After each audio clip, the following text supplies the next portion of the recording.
கந்தன் காலடியை வணங்கினார்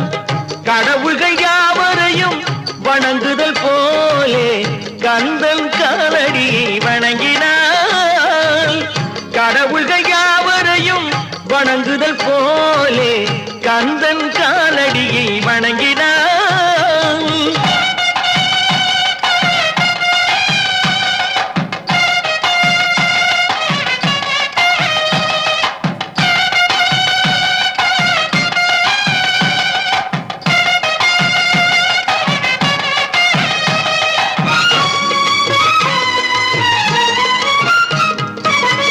தந்தை பரவனுக்கு